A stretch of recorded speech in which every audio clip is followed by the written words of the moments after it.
Okay, kani solve na to ni number 5. Okay, ako nang gisulat diri daan ang gi-rewrite na ko diri ang expression, okay? So, in this case kani imo ning timan-an ginin ani nga porma. Di ba kaning 4 kung imo ni siyang i-square, it is just the same as 2 square. Okay, unya diri sa algebra natay formula nga gitawag og difference of squares kani. Kung inaning porma sa imuhang expression, a square minus b square, it is just the same as a minus b times a plus b. Imo niyang factor. Okay? So, ma-apply na to ni diri a. Let us see.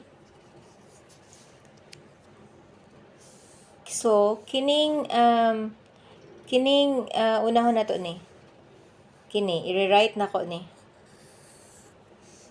Sayang akong space diri. Diri na kabutang ha.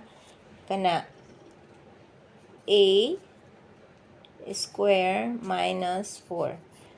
A square minus 4 is the same as a square minus 2 square. Correct? Based sa kaninga formula. Muna itong a, ang 4 is our b. So, b is 4, our b is 2. Okay?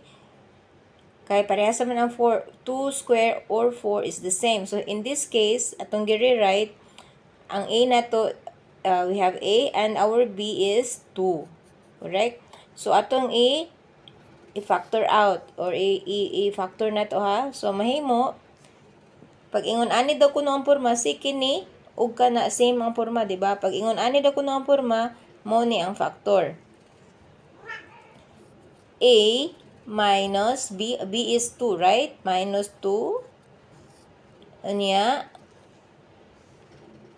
a, umantay value sa a, so a lang to sulat. Natay value sa b karon. A plus b, which is 2. Oh, di ba? Dira kayo. Karon kuha na to ni, i-rewrite na to ni dito sa equation, original equation. A minus 2, i-replace na to diri aba kani. A minus 2 times a plus 2. Di mo na ni siya. Tapos isulat na lang nato ni a plus 2. So, original siya na equation, right? A plus 2. So, naka-notice ka, naka-multiplication na siya tanan. So, dali na lang kayo mag-cancel. Divided by a minus 2. Naka-multiplication na siya tanan. Dali na lang mag-cancel. So, ang a minus 2, ug kani a minus 2 sa numerator, ma-cancel na to sila. Kaya parehas sila term. Okay, parehas po sila ug kanang quantity. So, ang nabilin is a plus 2 times a plus 2. Muna ang nabilin. So, kung ato na siyang i-distribute,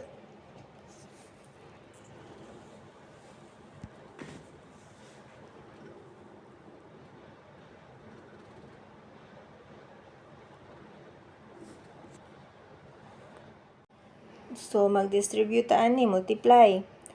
A times a is a square. A times 2 is 2a. So, plus 2a.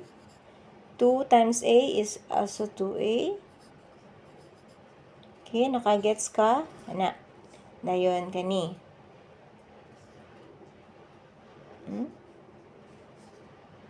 Tapos, asa ka ni sa kani mo na ta 2a 2a.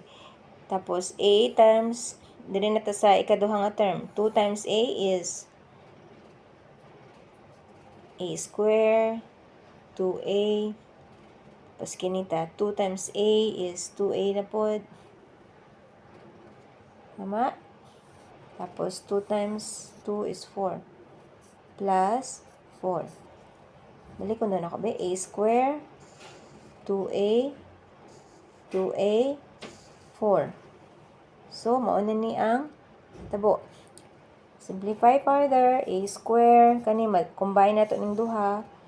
4A na siya. 2A plus 2A is 4A, correct? Plus 4. Okay. So, mo na imong simplified na form. Ano na imong answer na?